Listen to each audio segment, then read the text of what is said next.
This video is going to be a review of your Unit 9 practice test that we did in class. So I'm going to go through each problem step by step, talk about how to solve them, and some of the key ideas around them. So let's go ahead and we're going to go ahead and zoom in and go to problem number 1. Problem number 1 deals with balancing reactions and identifying the types of reactions.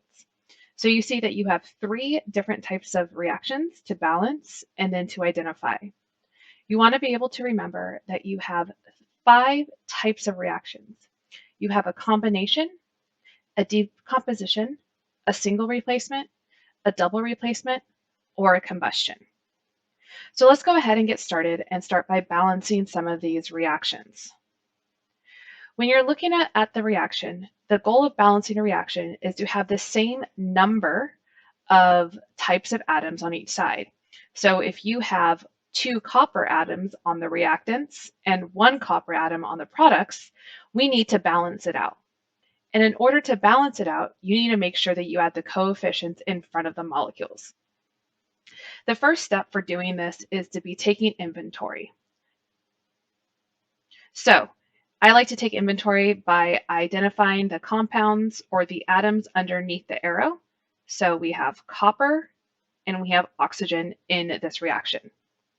If we look on the reactant side, we have a 2 behind copper, which tells us we have 2 copper, and we have 1 oxygen. On the reactant side, on the product side, we have 2 oxygen and 1 copper. So we see that both of these are unbalanced. If we start with the copper first, we see that we need to put a 2 in front of here to get 2 copper.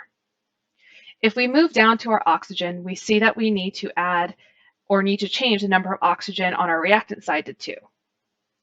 So if I put a 2 in front of here, that does give me 2 oxygen, but that also just changed my number of copper to 4. So I need to go back and I need to change my copper over here to 4. Now my reaction is balanced. If you look at this reaction and you want to identify the type of reaction, we see that we have 1 substance and it's breaking apart into 2 different products. This is a decomposition. So I'm going to go ahead and write decomp. All right, let's go ahead and go down to our next one. So here we have sulfur and we have oxygen, 2 different compounds or 2 different elements in this reaction. We have 8 sulfur on this side and 2 oxygen, and on this side we have 1 sulfur and 2 oxygen. So we do see that our oxygen is balanced out to begin with, but we do need to change the number of sulfur. So in order to get 8 sulfur on this side, I need to put a coefficient of 8. So now my sulfur is balanced out. That does change my number of oxygen though to 16. So I need to go back and I need to balance my oxygen. To get 16 oxygen on this side, you want to think, what can I multiply 2 by to get 16? And that answer is 8. So we see that my coefficients for this problem are 1, 8, and 8. Now to identify the type of reaction, you want to observe that we have 2 different compounds or 2 different elements, and they are forming 1 compound. So 2 things forming 1 thing. This is a combination reaction. This can also be called a synthesis. All right, let's move on. Now this next reaction might look a little bit more complicated, but there is a trick to solving this problem. You want to identify that you have some compounds or some parts of the compounds that stay together. Remember that these are called our polyatomic ions. So these polyatomic ions stay together, so when you balance them, you don't want to break them apart. We see that we have the same thing right here with nitrate. So if I were to balance this, I'm going to be balancing my potassium, my carbonate, so notice I'm keeping that together, my calcium, and my nitrate. This is going to make our lives a lot easier instead of trying to balance carbon and oxygen and nitrogen and oxygen in those compounds. So let's go ahead and start balancing. I see that I have 2 potassiums, 1 carbonate, 1 calcium. I think 1 calcium, and then right here I have 2 nitrates. Notice that this 2 on the outside of the parentheses tells me that there are 2. Over on the product side, I have 1 potassium, 1 nitrate, 1 calcium, and 1 carbonate. So if we see this reaction, we see that we need 2 more potassiums on a product. So I'm going to put a 2 in front of here. That does change my number of nitrates to 2 as well, and that actually ends up balancing our reaction.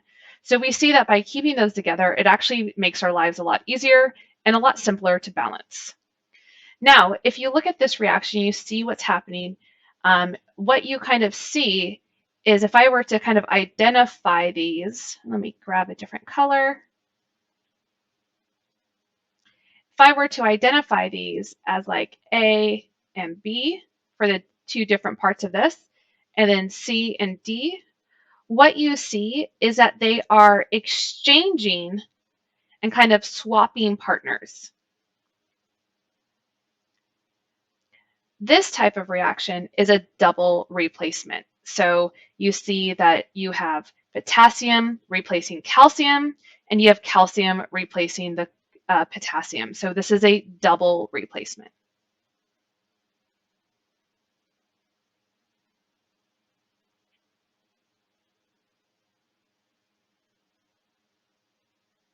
All right, let's go ahead and zoom out and let's take a look at our next part of the problem. The next part of our practice test had to do with writing out a double replacement reaction. A couple things that you want to do when you are identifying this is you want to have out your ion sheet, and you also want to have out your solubility rules. Because with this, you do want to be able to identify the type, the state of matter that the substances are in.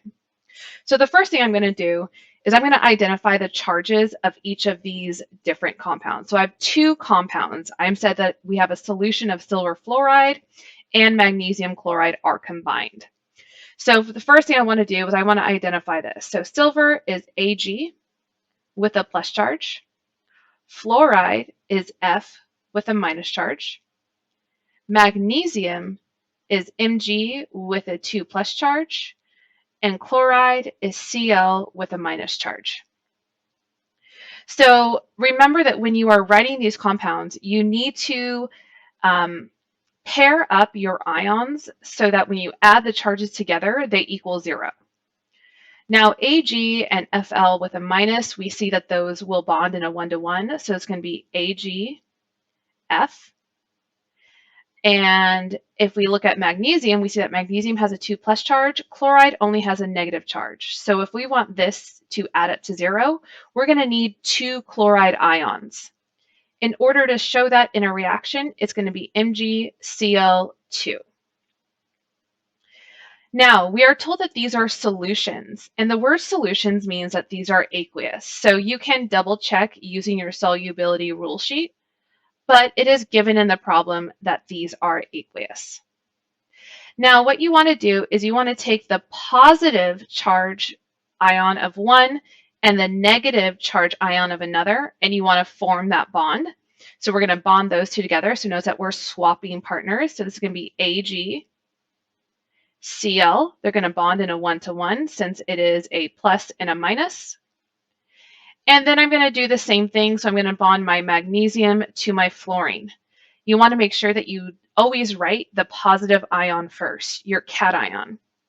Now, again, like we had to do with magnesium with chlorine, this is going to bond with 2 fluorine atoms so that they add up to 0. So MgF2. Now, let's go ahead and balance this reaction because it is not quite balanced yet. So I'm going to go ahead and write underneath here, we have aluminum, fluorine, magnesium, and chlorine. We have, whoops, I meant silver, I said aluminum. So we have 1, 1, 1, 2, 1 silver, 1 chlorine, 1 magnesium, 2 fluorine. So in order to balance my fluorine, what I need to do is I need to put a 2 in front of here. That is going to balance my fluorine.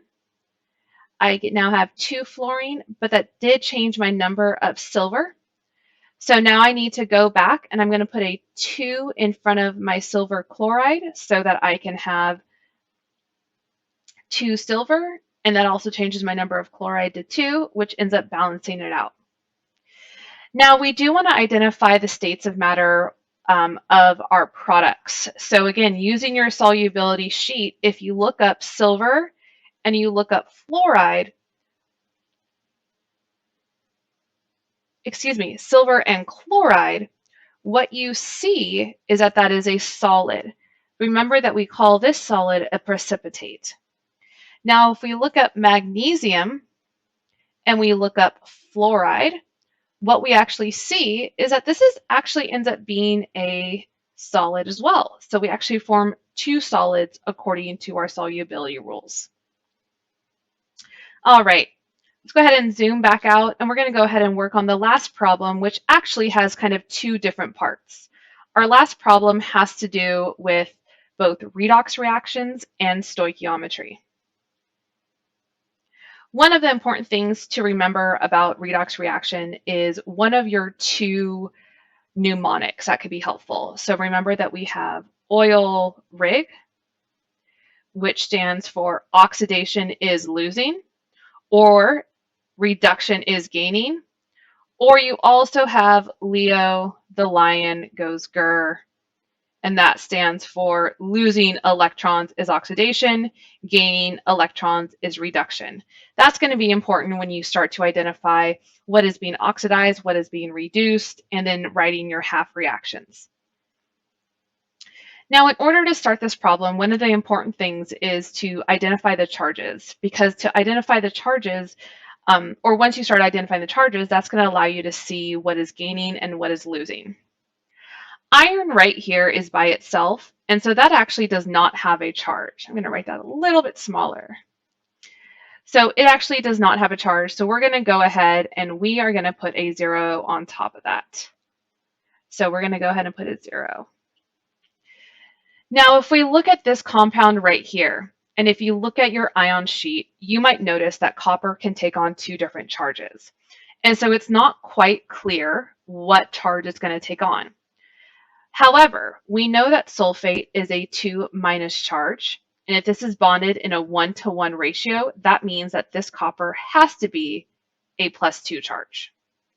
All right. Now, if we look over here and we look at copper, copper is by itself, so it's going to have a 0 charge. Now, let's go ahead and take a look at this. Sulfate is still a 2- charge, and we need to figure out something with iron. Iron can be either a +2 or a +3, so we need to identify that. Now, you might think like, oh, it's going to be a +2 because my sulfate is a -2. But you also want to look that we have 3 sulfates. And if we multiply this by 3, we see that overall, this is going to have a -6 charge. So again, if we think about that -6 and we see that there are 2 irons, that means that each iron must have a -3 charge. And so that is where we get and we are able to identify our charges. Now, let's identify what's happening. One thing that I want to point out is that sulfate never changes. I'm going to go ahead and just cross that out. The reason why I'm crossing that out is that it is a spectator ion. So since it's not changing, it is not going to be oxidized or reduced, so we could ignore it. So let's pay attention to the other things. Iron goes from a 0 to a actually, I wrote that wrong. This should be a +3, not a -3. But it goes from a 0 to a -3, or a +3. That means that it lost electrons. And that's because electrons are negative. So if we go back to our rules over here and we think about losing electrons, well, according to Leo, losing electrons is oxidation. So we can go ahead right here and we could say that iron is being oxidized. Now, by process of elimination, that means that copper is automatically being reduced. But let's go ahead and double check that. Copper goes from a +2 to 0. So again, it is going from a +2 to 0, and in order to do that, it must have gained electrons. And again, this means that copper is being reduced. Now let's go ahead and write our half reactions and identify what's happening. My oxidation half reaction is going to be my 2 iron, and I'm going to go ahead and put my 0 charge because those 2 iron do have a 0 charge. And it's losing electrons, and since it's losing electrons, we're going to write the electrons as a product.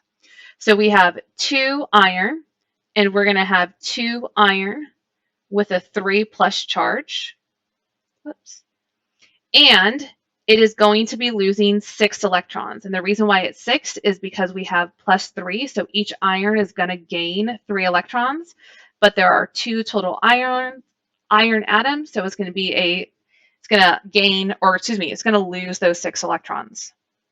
So let's go ahead and do the same thing with copper. Copper, in this instance, there are 3 coppers, and they are a 2 plus charge. And they're going to gain electrons. If each copper needs to gain 2 electrons because of the plus 2 charge, and there are 3 of them, that means that it must have gained 6 electrons. So I'm writing that as a reactant. And then it turns into 3 coppers with a 0 charge. So that is our oxidation and reduction. Now let's go ahead and let's look at F.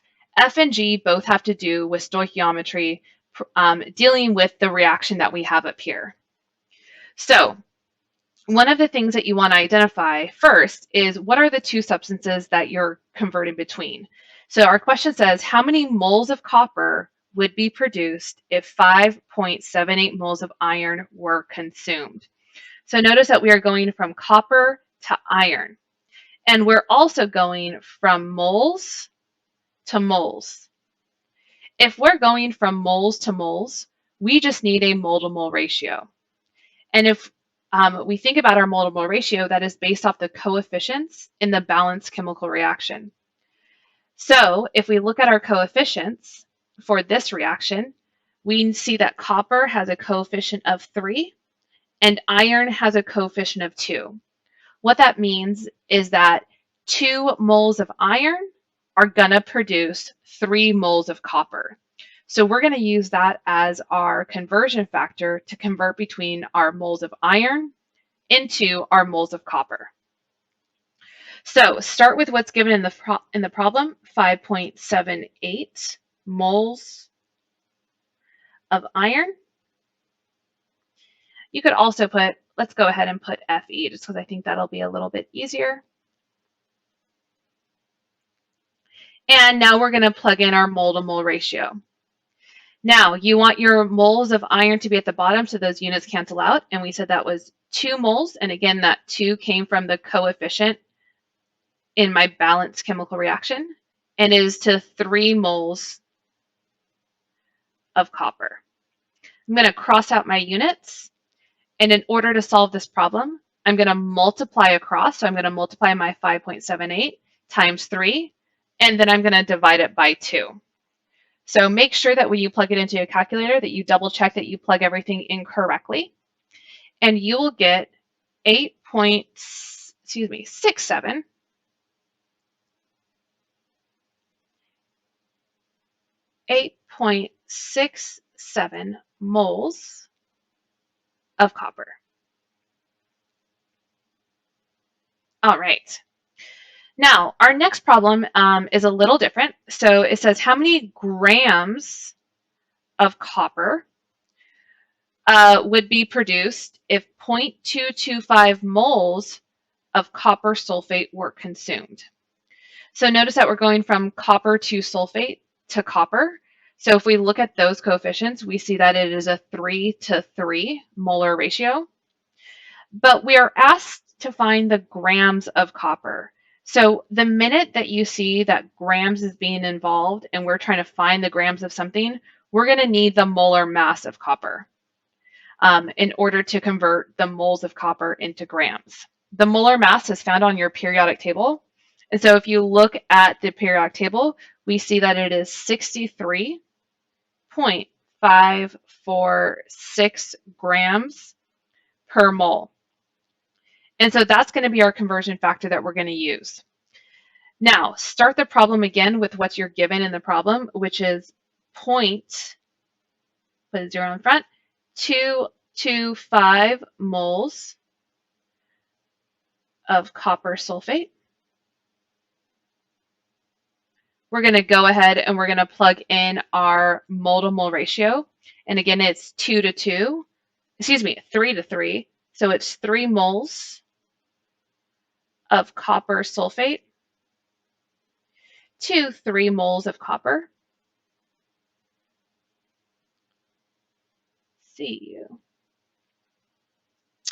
And if we were to stop right there, we would get to moles, but we do want to get to grams, so we're going to plug in our molar mass.